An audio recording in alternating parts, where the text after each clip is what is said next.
Good morning बच्चों। Online class में आप सभी का स्वागत है। पिछले लेक्चर में हमने लेसन नंबर 9 मुक्केबाजी का सुल्तान मोहम्मद अली इसके भावार्थ समझा था हमने। अब हम इस भावार्थ को समझ लिया था हमने पिछले लेक्चर में। अब हम शब्दार्थ, प्रश्नोत्तर, दीर्घ प्रश्न, सारांश, गद्यांश आदि देखेंगे। ठीक है, तो सबसे पहले हम यहाँ पर शुरुआत करेंगे शब्दों के अर्थ से, जो आपको आपकी नोटबुक में लिखना है। तो पहले शब्द का अर्थ है हड़बड़ाना, तो उसका अर्थ होगा आतुर होना। लगन अर्थ है ध्यान लगाना। प्रशंसक अर्थ है इसका प्रशंसा करने वाला। आत्मविश्वास अपनी शक्ति व योग्यता पर विश्वास। काबिल योग्य, लायक। समर्पित सौंपना या फिर अर्पित करना। हुनर कौशल, योग्यता। प्रतिभा काबिलियत। स्वर्णिम सुनहरा। प्रतिद्वंद्वित विपक्षी, प्रतियोगी। संन्यास निश्चिंत कार्य का त्याग। अब देखेंगे क्वेश्चन नंबर 1। संकेत गद्यांश को पाठ में ध्यानपूर्वक पढ़कर दिए गए प्रश्नों के उत्तर लिखिए। तो ये जो है संकेत अर्थात जो गद्यांश दिया है वो हमारे लेसन में दिया गया है। ठीक है, और उसका पेज नंबर है 56। हम पहले इसके गद्यांश को पढ़ लेंगे। गद्यांश है अमेरिका में केटनिक नाम का बड़ा शहर है। वहाँ कई छोटी छोटी जगह भी है। उनमें से एक है लुइसविले। एक बार लुइसविले के पुलिस स्टेशन में 12 साल का एक बालक दौड़ता हुआ आया। वह बहुत हड़बड़ाया हुआ था। गुस्से से लाल उसकी आंखें देखकर पुलिस ऑफिसर जॉय मार्टिन ने पहले तो उसे प्यार से सामने रखी हुई कुर्सी पर बैठाया, फिर उससे आने की वजह पूछी। बालक ने जॉय मार्टिन को बताया कि एक आदमी ने उसकी साइकिल चुरा ली है। उसे अपनी साइकिल बहुत पसंद थी। वह गुस्से में बोला, मैं उस चोर को पीटना चाहता हूँ जिसने मेरी साइकिल चुराई। जॉय मार्टिन ने बालक को समझाते हुए कहा, तुम उसे कैसे पीट पाओगे? पहले उस काबिल तो बनो कि सामने वाले व्यक्ति पर तुम अपनी जीत निश्चित कर सको। ये हमारा गद्यांश। अब इसमें क्वेश्चन है 3। पहला क्वेश्चन है इसमें बालक क्यों हड़बड़ाया हुआ था। सेकंड क्वेश्चन है जॉय मार्टिन कौन थे। थर्ड क्वेश्चन है सामने वाले व्यक्ति पर अपनी जीत निश्चित करने के लिए क्या करना होगा। अब ये तीनों के आंसर नीचे दिए गए हैं। पहला क्वेश्चन था बालक क्यों हड़बड़ाया हुआ था, तो आंसर है बालक इसलिए हड़बड़ाया हुआ था क्योंकि बालक की साइकिल किसी चोर ने चुरा ली थी। वह उस चोर को पीटना चाहता था। सेकंड है जॉय मार्टिन कौन थे, तो आंसर है जॉय मार्टिन एक काबिल पुलिस ऑफिसर और अच्छे मुक्केबाज भी थे। ग नंबर है सामने वाले व्यक्ति पर अपनी जीत निश्चित करने के लिए क्या करना होगा, तो आंसर है सामने वाले व्यक्ति पर अपनी जीत निश्चित करने के लिए सबसे पहले उस व्यक्ति के बल का अंदाज़ा लगाने के पश्चात स्वयं को उस काबिल बनाना होगा कि आप शारीरिक व मानसिक बल में उससे अधिक हों। आगे क्वेश्चन नंबर 2 अति लघु उत्तर लिखिए। अति लघु का मतलब होता है एक एक वाक्य में उत्तर लिखिए। तो पहले प्रश्न देखेंगे, फिर इसके बाद इसके आंसर। तो पहला है इसमें, मोहम्मद अली कौन थे? ख नंबर, वह 1974 में किसे हराकर मोहम्मद अली ने अपनी हार का बदला लिया? ग नंबर है, वर्ष 2005 में अली को किस सम्मान से सम्मानित किया गया? तो इसके आंसर हम नीचे देखेंगे। मोहम्मद अली कौन थे? तो उसका आंसर है मोहम्मद अली अमेरिका के महानत मुक्केबाज थे। महानत मतलब होता है अधिक, महान, ठीक है। फिर ख नंबर देखेंगे, वर्ष 1974 में किसे हराकर मोहम्मद अली ने अपनी हार का बदला लिया? तो आंसर है मोहम्मद अली ने वर्ष 1974 में मोहम्मद अली ने फेजर को बुरी तरह हराकर अपनी हार का बदला लिया। अगर आप खाली एक शब्द या एक वाक्य में भी लिखोगे तो भी चलेगा। जैसे यहाँ पर लिखा कि मोहम्मद अली कौन थे, तो आप इतना लिखोगे तो भी चलेगा कि अमेरिका के महानतम मुक्केबाज। फिर सेकंड वाला था कि वर्ष 1974 में किसे हराकर मोहम्मद अली ने अपनी हार का बदला लिया, तो आप इतना भी लिख सकते हो, फेजर, ठीक है। और पूरा लिखना तो पूरा भी लिख सकते हो। ग नंबर देखेंगे, वर्ष 2005 में अली को किस सम्मान से सम्मानित किया गया? तो आंसर है अली को वर्ष 2005 में अमेरिका के सर्वश्रेष्ठ सम्मान प्रेसिडेंशियल मेडल ऑफ फ्रीडम से सम्मानित किया गया। क्वेश्चन 3, लघु उत्तर लिखिए, अर्थात छोटे उत्तर लिखिए। तो इसमें पहले क्वेश्चन फिर आंसर लिखेंगे हम। क नंबर दे, उसमें क्वेश्चन, पुलिस ऑफिसर ने बालक को समझाते हुए क्या कहा? ख है, वर्ष 1956 से 1963 तक मोहम्मद अली ने कौन कौन से मुकाम हासिल किए? ग नंबर है, चैंपियन जिम में तैयार नहीं होते, इस कथन से क्या तात्पर्य है? तो अब इसके आंसर हम नीचे देखेंगे। इसमें फर्स्ट क्वेश्चन क्या था? पुलिस ऑफिसर ने बालक को समझाते हुए क्या कहा? तो आंसर है, पुलिस ऑफिसर ने बालक से कहा, तुम उसे कैसे पीट पाओगे? पहले उस काबिल तो बनो कि सामने वाले व्यक्ति पर तुम अपनी जीत निश्चित कर सको। ख नंबर है, वर्ष 1956 से 1963 तक मोहम्मद अली ने कौन कौन से मुकाम हासिल किए?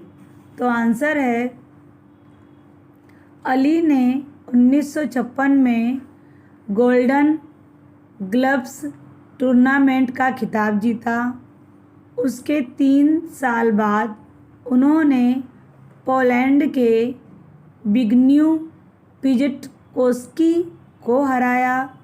अपनी ओलंपिक जीत के बाद अली जैसे अमेरिका के हीरो बन गए। इसके बाद वर्ष 1963 में अली ने इंग्लैंड के हेवीवेट चैंपियन हेनरी कूपर को हराया। ग नंबर है, चैंपियन जिम में तैयार नहीं होते, इस कथन से क्या तात्पर्य है? तो आंसर है, चैंपियन जिम में तैयार नहीं होते। इस कथन का आशय है कि व्यक्ति के अंदर जो चीज़ होती है वह उसे चैंपियन बनाती है। वह चीज़ होती है एक चाह, एक स्वप्न, एक दृष्टि। उसके पास हुनर और इच्छा होती है, लेकिन ज़रूरी यह है कि इच्छा को हुनर से बड़ा होना चाहिए। क्वेश्चन 4, दीर्घ उत्तर लिखिए। पहले क्वेश्चन देखेंगे फिर इसके आंसर देखेंगे। क है, मोहम्मद अली के मुक्केबाजी के सफ़र पर प्रकाश डालिए। घ नंबर है, मोहम्मद अली को कब और किस बीमारी से पीड़ित होने के बारे में पता चला तथा इसके बाद उन्होंने क्या किया? ग नंबर, मुक्केबाजी से संन्यास लेने के बाद मोहम्मद अली किस तरह प्रशंसकों के प्रिय बन रहे? तो दीर्घ मतलब विस्तार पूर्वक वाले उत्तर का पहला क्वेश्चन, मोहम्मद अली के मुक्केबाजी के सफ़र का पर प्रकाश डालिए। तो उसमें फर्स्ट का आंसर है, अली ने मुक्केबाजी में कैरियर बनाने की शुरुआत 12 साल की छोटी सी उम्र में कर दी थी। वर्ष 1956 में उन्होंने गोल्डन ग्लव्स टूर्नामेंट का खिताब जीता। उसके 3 साल बाद अली अमेरिका की ओलंपिक मुक्केबाजी टीम का हिस्सा बने। अपनी ओलंपिक जीत के बाद तो अली जैसे अमेरिका के हीरो बन गए। इसके बाद वर्ष 1963 में इंग्लैंड के हेवीवेट चैंपियन हेनरी कपूर और वर्ष 1964 में विश्व विजयी हेवीवेट चैंपियन सॉनी लिस्टन को हराकर वे विश्व के महान मुक्केबाज बन गए। 1970 में उन्होंने जेरी पेरी को तथा 1974 में फेजर को बुरी तरह हराया। ख, मोहम्मद अली को कब और किस बीमारी से पीड़ित होने के बारे में पता चला तथा इसके बाद उन्होंने क्या किया? तो आंसर है, वर्ष अली को 1980 में जब वे अचानक बीमार पड़े तो पता चला कि वे पार्किंसन बीमारी से ग्रस्त हैं। इसके बाद उन्होंने अनेक सामाजिक कार्य किए। 1990 में जब इराक ने कुवैत पर हमला किया और 2000 से ज़्यादा विदेशियों को बंधक बना लिया गया था, तब अली सद्दाम हुसैन से शक्तिपूर्वक बातचीत कर अपने अमेरिकी लोगों को अपने वतन वापस लाए। नंबर, मुक्केबाजी से संन्यास लेने के बाद मोहम्मद अली किस तरह प्रशंसकों के प्रिय बन रहे? तो आंसर है, वर्ष 1984 में मुक्केबाजी से संन्यास लेने के बाद अली कई सामाजिक कार्यों से जुड़े। उन्होंने बंधक बने अमेरिकी लोगों को बातचीत करके छुड़ाया। अली को संयुक्त राष्ट्र के शांति दूत के रूप में भी नामांकित किया गया। उन्हें अमेरिका का सर्वश्रेष्ठ सम्मान भी मिला। अब हम भाषा ज्ञान में देखेंगे कि प्रविशेषण, विशेषण, विशेषण के भेद, विशेषण शब्द बनाना और संबोधक, ये सब हम देखेंगे। तो सबसे पहले विशेषण किसे कहते हैं? तो जो शब्द संज्ञा सर्वनाम की विशेषता बताते हैं उसे हम विशेषण कहते हैं, तथा जो शब्द विशेषण की भी विशेषता बताएं उसे हम प्रविशेषण कहते हैं। फिर से सुन लीजिए कि विशेषण किसे कहते हैं और प्रविशेषण किसे कहते हैं। तो पहले जो शब्द संज्ञा और सर्वनाम की विशेषता बताते हैं उसे हम विशेषण कहते हैं, और जो शब्द विशेषण की भी विशेषता बताते हैं उसे हम प्रविशेषण कहते हैं। जैसे यह ज़्यादा छोटी पेंसिल है, तो यह ज़्यादा छोटी पेंसिल है। तो यहाँ पर ज़्यादा क्या है? ज़्यादा शब्द प्रविशेषण है। जो शब्द छोटी अर्थात पेंसिल जो छोटी है, छोटी की विशेषता बता रहा है। छोटी क्या है? ज़्यादा छोटी पेंसिल, तो ज़्यादा क्या है? प्रविशेषण। समझ में आया? चलिए अब हम आगे देखते हैं। इसमें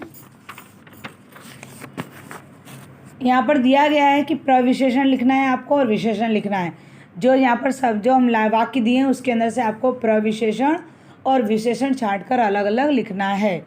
ठीक है, तो पहला इसमें, अब आप दिए गए वाक्यों में से प्रविशेषण विशेषण शब्द को छांटकर लिखिए। तो इसमें पहला है क नंबर का, पहले 4 राउंड में उन्होंने अच्छा प्रदर्शन किया। पहले 4 क्या है, पहले क्या है, पहले प्रविशेषण, क्योंकि 4 की विशेषता कौन बता रहा है, पहले। 4 की विशेषता कौन बता रहा है, पहले। तो प्रविशेषण क्या हुआ, पहले। तो यहाँ पे प्रविशेषण में पहले आएगा और विशेषण में 4 आएगा। ख नंबर देखेंगे, मुक्केबाजी में उन्होंने सबसे ज़्यादा रिकॉर्ड तोड़ा। तो ज़्यादा की विशेषता कौन बता रहा है, ज़्यादा के बारे में कौन बता रहा है, प्रविशेषण। सबसे क्या है, प्रविशेषण, और ज़्यादा क्या है, विशेषण। समझ में आ गया आप सब लोगों को कि ज़्यादा की विशेषता कौन बता रहा था, तो प्रविशेषण बता रहा है, बराबर। ज़्यादा विशेषण है और प्रविशेषण ज़्यादा की विशेषता बता रहा है, तो सबसे क्या होगा, प्रविशेषण, और विशेषण क्या होगा, ज़्यादा। ग नंबर देखेंगे, बहुत मजबूत काठी के अली को दर्शकों ने पसंद किया। तो बहुत मजबूत काठी, तो बहुत क्या है, प्रविशेषण, मजबूत क्या है, विशेषण। घ नंबर देखेंगे, मोहम्मद अली बड़े बेहतरीन खिलाड़ी थे। तो बड़े बेहतरीन, तो बड़े क्या हुआ, प्रविशेषण, बेहतरीन विशेषण। समझ में आया। अब हम देखेंगे विशेषण के प्रकार। तो विशेषण के 4 प्रकार थे, गुणवाचक विशेषण, संख्यावाचक विशेषण, परिमाणवाचक विशेषण और सार्वनामिक विशेषण। पहले देखेंगे गुणवाचक विशेषण किसे कहते हैं। तो गुणवाचक विशेषण अर्थात होता है रंग, रूप, आकार, प्रकार, गुण, दोष आदि की विशेषता का बोध कराते हैं, उसे हम गुणवाचक विशेषण कहते हैं। जैसी मीठी मुस्कान, तो मीठी क्या है, तो मीठी मुस्कान क्या है, मीठी, तो ये गुण है किसका, मुस्कान का। तो यह हुआ गुणवाचक विशेषण। दूसरा है संख्यावाचक विशेषण। तो संज्ञा या सर्वनाम की संख्या संबंधी विशेषता बताते हैं, उसे हम संख्यावाचक विशेषण कहते हैं। जैसे संख्या कैसा होता है, जो पहले ही नंबर्स होता हो, पहले शब्द नंबर्स वाला हो, उसे हम संख्यावाचक में जोड़ेंगे। जैसे 4 लोग, 5 लोग, 10 लोग, दशानन, चौराहा, 4 रास्ता, जहाँ पर पहले शब्द नंबर्स वाला होता है उसे हम संख्यावाचक विशेषण कहते हैं। फिर देखेंगे परिमाणवाचक विशेषण। तो संख्या या सर्वनाम की मात्रा या परिमाण संबंधी विशेषता बताने वाले शब्द को परिमाणवाचक विशेषण कहते हैं। जैसे थोड़ा दूध, 2 किलो आलू, 4 किलो तेल, ये सब क्या है, यह सब परिमाण में आता है, जिसे मापा तोला जाता हो। सार्वनामिक विशेषण अर्थात होता है जो शब्द सर्वनाम शब्दों का विशेषण की भांति प्रयोग होता है, उसे हम सार्वनामिक विशेषण कहते हैं। जैसे यह, वह, तुम, आप वगैरह। जैसे यह पुस्तक, वह औरत। समझ में आया। चलिए आगे। दिए गए वाक्यों में विशेषण शब्दों को रेखांकित करके उनमें प्रयुक्त विशेषण के भेद में सही निशान लगाइए। तो इसमें पहला है क, अली ने प्रतियोगिता में नया रिकॉर्ड कायम किया। तो इसमें 3 ऑप्शन दिए हैं। तो यहाँ पे क्या है, नया रिकॉर्ड। तो किसने नया रिकॉर्ड कायम किया, तो नया क्या है, किसी के गुण के बारे में बता रहा है, ठीक है। तो यहाँ पर 3 ऑप्शन दिए हैं, गुणवाचक, संख्यावाचक और परिमाणवाचक। तो क्या आएगा, गुणवाचक। नए के ऊपर आपको रेखांकित करना, लाइन बनानी है, तो ये हुआ गुणवाचक। सेकंड है बालक की उम्र 12 साल थी। तो 12 किस में आया, संख्या में आया ना, ओके। तो यहाँ पर 3 ऑप्शन है, सार्वनामिक विशेषण, संख्यावाचक विशेषण और गुणवाचक विशेषण। तो क्या आएगा, संख्यावाचक विशेषण। ग नंबर, इस प्रतियोगिता में मोहम्मद अली को हार का सामना करना पड़ा। तो इस, यह, वह, आप, तुम, ये सब आएगा। तो क्या आएगा, सार्वनामिक विशेषण, ठीक है। घ नंबर, उनकी लंबाई 6 फुट और 3 इंच की थी, तो 6 फुट और 3 इंच की, तो क्या आएगा इसमें? परिमाणवाचक विशेषण। फिर आएगा ड नंबर, मोहम्मद अली अमेरिका के महानतम मुक्केबाज थे, तो महानतम, तो मुक्केबाज की क्या गुण विशेषता बता रहे हैं, बताओ उसके गुण बता रहे हैं, तो क्या आएगा? गुणवाचक विशेषण। समझ में आया सभी को? आगे क्वेश्चन नंबर 3, कोष्टक में दिए गए शब्दों से विशेषण शब्द बनाकर लिखिए। तो यहाँ पर कोष्टक में दिया है स्वर्ण, तो स्वर्ण को विशेषण शब्द बनाना, तो क्या आएगा? स्वर्णिम, स्वर्णिम अवसर। अब कोष्टक में समाज दिया है तो हमें विशेषण बनाना, तो क्या आएगा? सामाजिक कार्य। अमेरिका दिया है तो क्या आएगा? अमेरिकी लोग। आगे खिलाड़ी और सम्मान दिया है तो सम्मानित खिलाड़ी। इतिहास दिया है कोष्टक में तो ऐतिहासिक घटना। लंबाई दिया है तो क्या आएगा विशेषण में? लंबी बीमारी।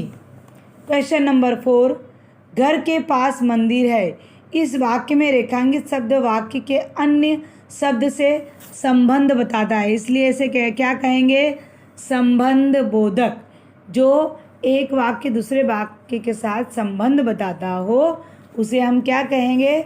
संबंध बोधक। जैसे घर और मंदिर, घर और मंदिर के बीच में क्या है?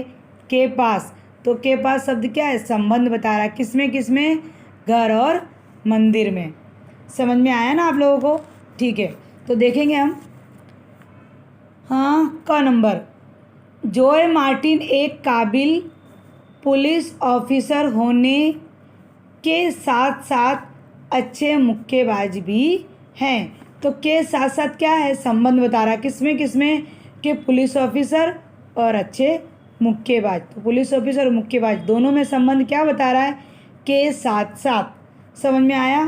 ख नंबर, बालक जोय मार्टिन के पास मुक्केबाजी सीखने के लिए आने लगा। ग नंबर, 6 हफ्तों के बाद ही उसने एक प्रतियोगिता में अपनी पहली जीत दर्ज कराई। घ नंबर है, वह तितली की तरह उड़ता है, मक्खी की तरह डसता है। ड नंबर, जब इराक ने कुवैत पर हमला किया था तब करीब 2000 से ज़्यादा विदेशियों को बंधक बना लिया गया था। अब देखेंगे आगे अपठित गद्यांश।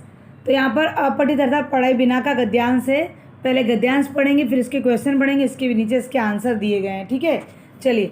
कई वर्ष पहले की बात है, मैं तांगे से उतरकर भीतर आ रही थी और कपड़े का गट्ठर बाएं कंधे के सहारे पीठ पर लटकाए और दाहिने हाथ में लोहे का गज घूमता हुआ चीनी फेरी वाला फाटक से बाहर निकल रहा था। संभवतः मेरे घर को बंद पाकर वह लौटा जा रहा था। कुछ लोग, मेम साहब बेचारा दुर्भाग्य का मारा, चीनी फेरी वाला बोला, उसे क्या पता कि यह संबोधन मेरे मन में रोष की तरंग उठा देता है। माता जी, दीदी जी, बिटिया जी आदि न जाने कितने संबोधनों से मेरा परिचय है और सब मुझे प्रिय हैं, पर यह विजातीय संबोधन मानो मेरा सारा परिचय छीनकर मुझे गाउन में खड़ा कर देता है। इस संबोधन के उपरांत मेरे पास से निराशा होकर लौटना असंभव नहीं तो कठिन अवश्य है। इसमें क्वेश्चन है 4। पहला क्वेश्चन है, गज घूमता हुआ केवल फाटक से बाहर निकल रहा था। दूसरा, कौन सा संबोधन मन में रोष की तरंग उठा रहा देता है। आगे घ नंबर था, दुर्भाग्य शब्द में से उपसर्ग और मूल शब्द अलग अलग करके लिखिए। आगे घ नंबर है, क्रोध शब्द का समान अर्थ गद्यांश में से ढूंढकर लिखिए। अब इसके हम क्वेश्चन नीचे देखेंगे। तो पहले गद्यांश में से का पहले का प्रश्न क्या था कि गज घूमता हुआ कौन फाटक से बाहर निकल रहा था। तो आंसर है, गज घूमता हुआ चीनी फेरी वाला फाटक से बाहर निकल रहा था। ख नंबर है, कौन सा संबोधन मन में रोष की तरंग उठा देता है।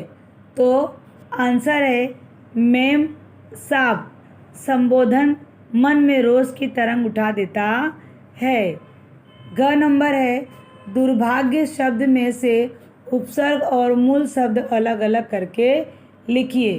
तो उपसर्ग है दुर, आधा द, दुर, और मूल शब्द है भाग्य।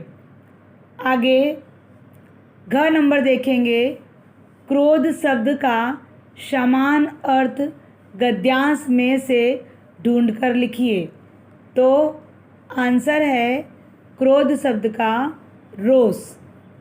इस तरह से हमारा यहाँ पर जो एक्सरसाइज थी वो पूरी एक्सरसाइज कंप्लीट हो गई है। सब कुछ आप अपनी नोट में जितना भी मैंने लिखाया है, जितना मैंने आपको बताया है, सभी चीज़ें आपको आपकी नोटबुक में लिखनी है। सब चीज़ें आप अपनी नोटबुक में लिख लेंगे, हम कभी भी आपसे नोटबुक मंगवाएंगे, ठीक है। और जितना भी मैं लिखवाती जाती हूँ आपको वह सब लर्न करते हुए चलना है, जिससे आपको बाद में कोई परेशानी ना हो, ठीक है। चलिए इसी के साथ मैं अपनी वाणी को विराम देती हूँ। अस्तु, धन्यवाद।